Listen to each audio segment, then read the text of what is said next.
Hi hello नमस्कार, स्वागत आहे तुमचं माझ्या यूट्यूब चॅनलमध्ये. तसंच आपल्या या आजच्या नवीन व्लॉगमध्ये.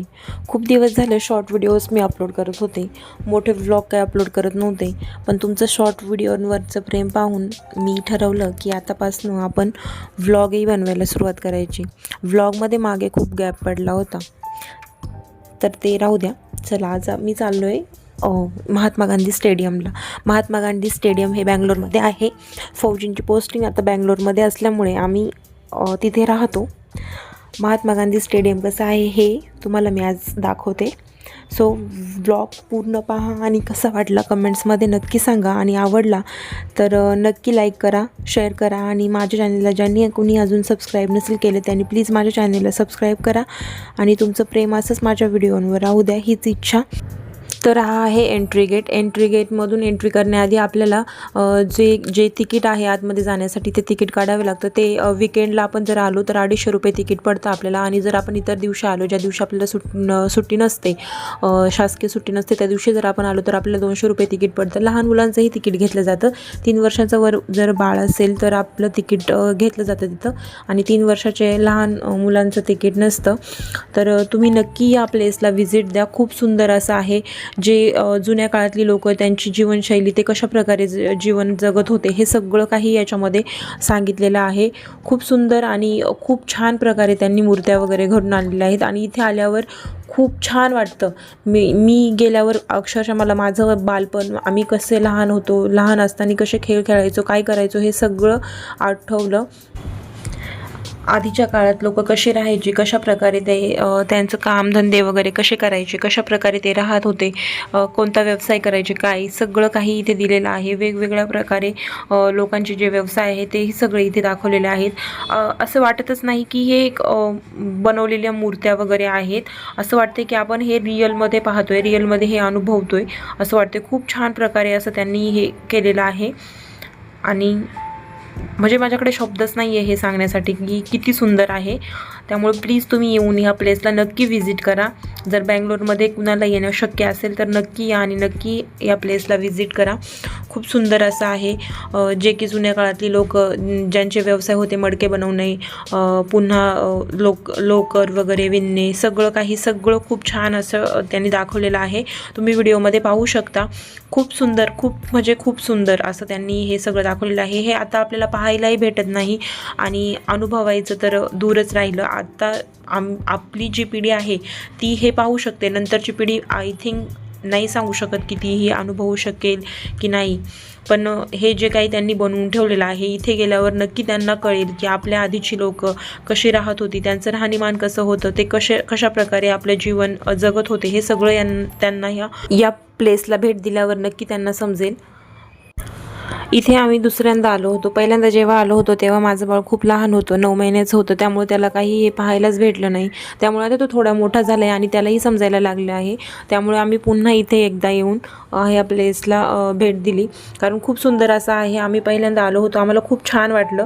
पण तेव्हा त्यांना ते लहान असल्यामुळे त्यांना काही एन्जॉय वगैरे करायला भेटलं नाही. त्यामुळे आम्ही पुन्हा त्यांना घेऊन आलो. त्यांनी खूप छान असं एन्जॉय केलं. म्हणजे त्यांनी जे पाहिलं नव्हतं ते सुद्धा त्यांना इथे पाहायला भेटलं. जे की आता सहसा सगळे गावाला कोण जात नाही, गावाला राहणं कुणाला आवडत नाही. सगळे शहरात पळालेले असतात कामधंद्यानिमित्ताने म्हणा, किंवा त्यांना गावाला नाही आवडत म्हणून म्हणा.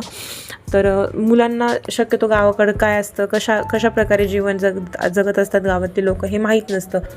त्यामुळे हेच अनुभवण्यासाठी आम्ही पुन्हा एकदा इथे येण्याचं ठरवलं. इथे येऊन मुलांनी तर एन्जॉय केलं, पण त्याबरोबर आम्हीही खूप जास्त एन्जॉय केलं. कारण त्यांच्या चेहऱ्यावरचा जो आनंद आहे तो मी शब्दात सांगू शकत नाही. खूप खुश होते ते, खूप काही त्यांना पाहायला भेटत होते. प्लस त्यांना असं वाटतच नव्हतं की हे एक मूर्ती आहे किंवा हे एक पुतळा आहे, निर्जीव वस्तू आहे, जी की आपण हात पण नाही लावू शकत किंवा ती आपल्यासोबत बोलू पण शकत नाही. पण तरीही ते खूप जास्त एन्जॉय करत होते. खूप खेळत वगैरे होते, पाहत होते उत्सुकतेने की हे कशा प्रकारे बनवलं आहे, कसं आहे, हे सगळं त्यांनी व्यवस्थित पाहिलं आणि खूप जास्त एन्जॉय केलं. तुम्ही पाहू शकता ह्या ज्या गोष्टी आहेत ह्या जुन्या काळात आपल्याला पाहायला भेटत होत्या.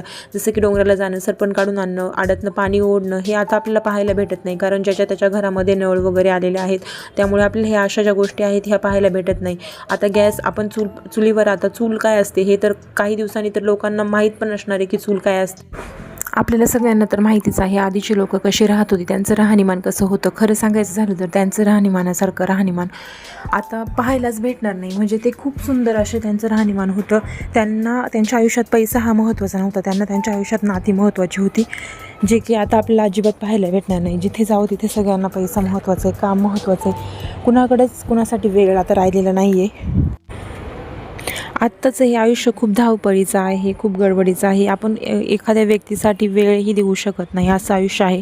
पण इथे आल्यावर समजतं की आपण आपल्या ह्या जीवनापासून आपण किती दूर गेलेलो आहोत. आपण जे आधी जशी लोकं राहायची तसं राहणं खूप मिस करतो आहे, पण आपल्याला ते राहता येत नाही आहे. काही गोष्टी म्हणा, मुलांचं शिक्षण म्हणा, आपल्याला अजून चांगल्या बेटर सोयीसुविधा हव्या आहेत म्हणा, ह्या कारणांमुळे आपण याच्यापासून दूर गेलेला असू शकतो. पण इथे आल्यावर एक चांगलं समाधान भेटतं की खूप काही इथे पाहायला भेटतं, खूप छान वाटतं इथं आल्यावर.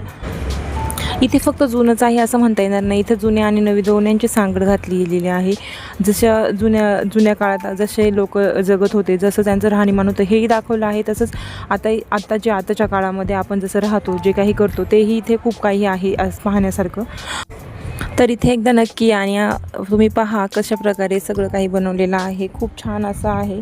माझ्या मुलांनी तर खूप जास्त एन्जॉय केला. आय होप की तुम्ही आल्यावर तुमची मुलं तुम्हीही खूप जास्त एन्जॉय कराल.